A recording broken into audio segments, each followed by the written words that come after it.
A big part of Mistwinter Bay that we advertise frequently on Twitter and Instagram is the ability to date and marry all the characters in the game. Well, all the characters except for these three.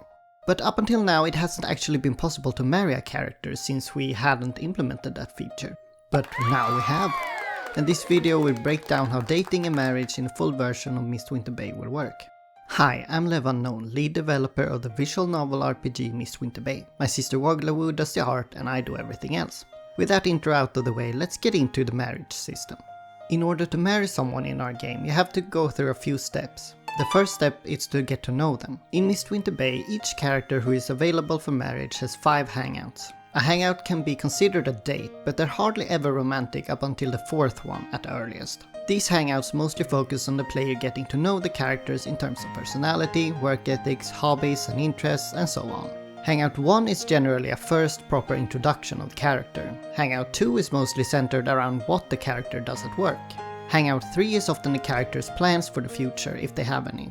Hangout 4 is often the character's backstory, if they have something important that they haven't discussed already. And Hangout 5 is where things tend to get a bit more romantic and the character confesses to you. In between some hangouts, usually 3 and 4, you also have to complete the character's personal quest. It acts basically as a monthly event, and the choices you make in it will greatly affect the character's opinion of you. They might even start hating you and refuse to have anything to do with you anymore. When all 5 hangouts and the personal quest is completed, you get the option to propose. Naturally, you get a few safety checks to ensure that you actually want to marry this character. Marriage is permanent in Mistwinter Bay, and with so many potential spouses, you'd better think carefully before you propose. Also, it might be good to save some coins for this, cause you're going to have to buy the ring yourself. So, you're now engaged. At the start of the next month, an event where you plan the wedding will automatically occur. Since there are 2 of you who are getting married, your spouse has opinions and preferences for how the wedding should be. This is one of 5 times that you can affect your overall marriage happiness. Attention! Listen up, because this is important. Marriage happiness determines which ending you will get with your spouse. Each character has 4 unique endings in total. I'll leave it up to you to determine the general themes of those endings. There's no way to see marriage happiness in the game, so you'll actually have to listen to your spouse and see their reactions to your choices. But at this point you probably know your spouse pretty well, right? Right. After you planned your wedding and maybe made your spouse like or dislike you a bit more, the wedding itself takes place as the monthly event. At the end of a long day of celebration, you meet your spouse and discuss the day. That's also when you decide what your spouse should call you as a cute couple nickname. This does not affect marriage happiness, but it does affect what your spouse will call you in upcoming events. Since all characters have a unique personality, what they are willing to call you and what they want you to call them varies between characters. Some don't even want you to give them a nickname.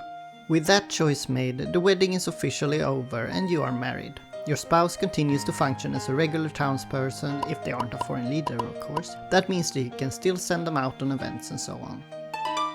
Occasionally you get a unique event with your spouse at the start of a month. Each spouse has 3 of these events. Each event can affect the overall marriage happiness, that is, determine which spouse ending you'll get. In every event you are presented with 3 choices. One which will increase the marriage happiness, one which will decrease it, and one which doesn't change it. Naturally, these events are completely unique for each character. So now we've encountered 4 out of 5 things that can change the overall marriage happiness. What's the 5th one, you may ask? Well, it's adoption of course. Watch our devlog about the adoption feature if you want to know more. But to put it short, your spouse either wants a child, doesn't want one, or doesn't mind either way. Depending on if you go with or against their wishes, the marriage relationship changes. And that's basically how getting married and being married works in Mistwinter Bay. But before you tune out now, we have some additional information on the game's characters and how far we've gotten with them. In Mistwinter Bay there are a total of 38 characters who you can date. 6 of them are rulers of another country, whilst the other 32 can live in your town. Out of those 32 townsfolk, 8 were present in the game's demo.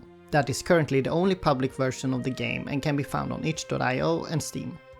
Anyway, the 8 demo characters are now all fully completed from beginning to end. That means they each have 5 hangout events, a personal quest, a proposal event, opinions on marriage and adoption, 3 married life events, a bad reputation event, an in event if they can move in, and several endings based on your relationship with them. Phew, that's a lot of stuff. So needless to say, it will take a while for us to complete the other 30 characters. The foreign leaders already have 2 hangouts each, but we're putting them on the back burner for a while since we want to make them mechanically and narratively different from regular townspeople. So we're going to fully implement at least a few other townsfolk before we go back to the foreign leaders. We'd greatly appreciate if you could wishlist Mistwinter Bay on Steam since we've worked really hard on it and it's going to be one of the biggest RPGs ever created in terms of story. No joke. Oh, and a quick shout out to Dracona, our newest patron on Patreon. Thank you so much for your support. Thank you so much for watching and I'll see you next time.